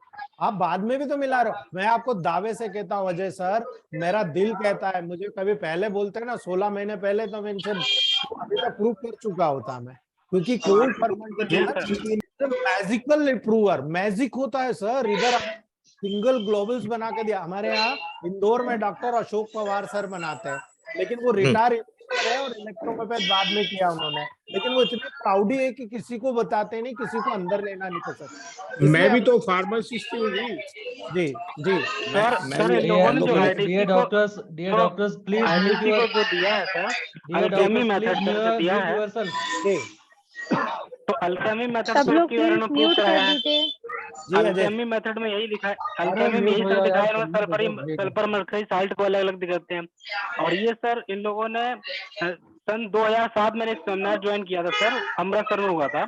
जी तो वहाँ पे एक बुक लेके आया देवाशीष कुंडू और अजीत सिंह की वो सर। जी उसमें इन्होंने मेंशन किया था यही कि हॉट फर्मेंटेशन करते हैं। तो हमारी बहस काफी डिस्कस हुआ था इन लोगों से सर। जी तो उस समय इन्होंने यही लेके आए सल्फर मरकरी साल्ट जो अल्केमी मेथड है। अरे बाकी लोग यार प्लीज म्यूट हो जाइए ना, कुछ सुनाई नहीं दे रहा। मनीष सर बोल रहे हैं, थोड़ा जी, म्यूट अजय हो सर जाइए बोल। प्लीज यार। जिसको बात नहीं यस करनी यस सर, एक एक करके बात कर लीजिए, बाकी म्यूट हो जाइए प्लीज। जी अजय सर यस बोलिए। वर्मा सर जी किसी को सर। समझ में नहीं है। जी सर मैं ये बता रहा था कि सन 2007 मैंने एक सेमिनार ज्वाइन किया था अमृतसर में सर, येज का। जी जी तो वहाँ पे ये जो अल्केमी वाला प्रोसेस लोगों ने मेंशन किया वहाँ पे। जी मिस्टर अजीत सिंह डॉक्टर थे और देवाशीष कुंडू की एक बुक थी उसके लेके आए, तो उसमें भी मेंशन था। तो उन्होंने हाँ यही दिखाया था सल्फर मरकरी साल्ट को अलग अलग करते हैं प्लांट को। बिल्कुल बिल्कुल। तो उनको मेरे काफी डिस्कस भी हुआ, हमने कहा आप अलग थ्योरी दे रहे हैं। और सर आज आईडीसी को भी इन्होंने इसी को अप्रूवल कराया, बताया, माना है उन्होंने कि अल्केमी मेथड, इसको तो अलग ही कर दिया कोहावेशन को। तो मैटी थ्योरी से बिल्कुल अलग जा रहे हैं सर ये लोग। ये तो बिल्कुल अलग जा रहे हैं ना सर, बिल्कुल साइंस को बदल दिया है। यस सर, बिल्कुल साइंस को बदल दिया इन्होंने। या तो यस सर, वही तो बोला। हमारे को शुरू वालों ने गलत बताया या ये गलत बता रहे हैं, दो में से एक चीज है। अब हम बिल्कुल सर। फॉर्मेशन का मेथड बताइएगा सर। बिल्कुल शशिकांत सर आपको शो करेंगे सर, ठीक है यस सर। जी There are जी। चलिए देखें अपन, आप शशिकांत सर उसको बनाने की टेक्निक मुझे भी बताइए, आप कैसे बनाते हो, मैं टेली करूंगा, क्योंकि मेरे पास जो टेक्निक है वो मैं अलग तरीके से बनाता हूँ, ठीक है। तो अगर हम लोगों को जेन्युइन रिजल्ट मिलेगा तो हम इसको यूज करेंगे ना, क्या हमारे खुद के लेवल पर। भाई हर आदमी एक एक प्लांट को लेकर बनाना शुरू कर देगा, सबके पास एक प्लांट का पूरा बेस बन जाएगा सभी लोगों के लेवल पर। बिल्कुल result- बिल्कुल बिल्कुल प्लांट तो हमारे आसाम में मिल जाएंगे। बिल्कुल मिल जाएंगे। बिल्कुल सल्फर मरकरी साल्ट को मिक्स करना ही बहुत बड़ी चीज मुश्किल है। बहुत कैसे मुश्किल होते हैं, कैसे मिक्स होते हैं सल्फर मरकरी साल्ट? वो बहुत अजय सर बहुत इजी प्रोसेस है, लेकिन मुझे गले से नहीं उतरता सर, गले से, क्योंकि मैंने यूज किया है। आज से 25 साल पहले जब मैंने कोल्ड फर्मेंटेशन का यूज किया था, उसके रिजल्ट इतने ब्रिलियंट थे, आज हम तरसते हैं उस मेडिसिन को। वो मेडिसिन ही नहीं अवेलेबल। आप लोग आएंगे ना, मेरे पास 2 मेडिसिन अभी भी रखी है कोल्ड फर्मेंटेशन की, मैं आपको दिखाऊंगा। सर आज अगर वर्मा जी अगर जिंदे होते तो शायद बहुत कुछ हो जाता। बिल्कुल यस सर, आप बिल्कुल ट्रू, आप जानते हो उनको, ठीक है। हमारे गुरुदेव अगर जिंदा होते हैं, हमें 1 महीने तक इलेक्ट्रोहोम्योपैथ की मान्यता के लिए उनकी कार में पूरे मध्य प्रदेश में घूमे हम लोग, उनके साथ में रह के, इलेक्ट्रोहोम्योपैथ की मान्यता के लिए सारे डॉक्टर को एक करने के लिए। लेकिन उसके बाद भी वो ढाक के 3 पात, 90% वही एलोपैथ, 10% हमारे जैसे इलेक्ट्रो। बहुत जेन्युइन व्यक्ति थे सर, वो बहुत मेहनती व्यक्ति थे जी। उस समय सर गेवट की मेडिसिन भी बहुत अच्छा काम करती थी। उस समय बहुत अच्छा काम करती थी सर।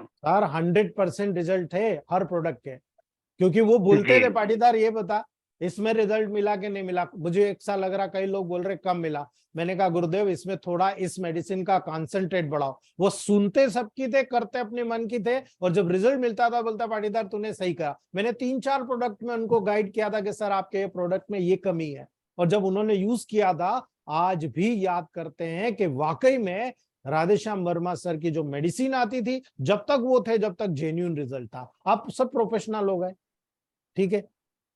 सब तो हमने खिचड़ी बना दी सर, आयुर्वेद भी डाल दिया उसमें, सर धंधा बना लिया अब तो, खाली अब तो सारे लोग ऐसे ही सर, सारे लोग ऐसे।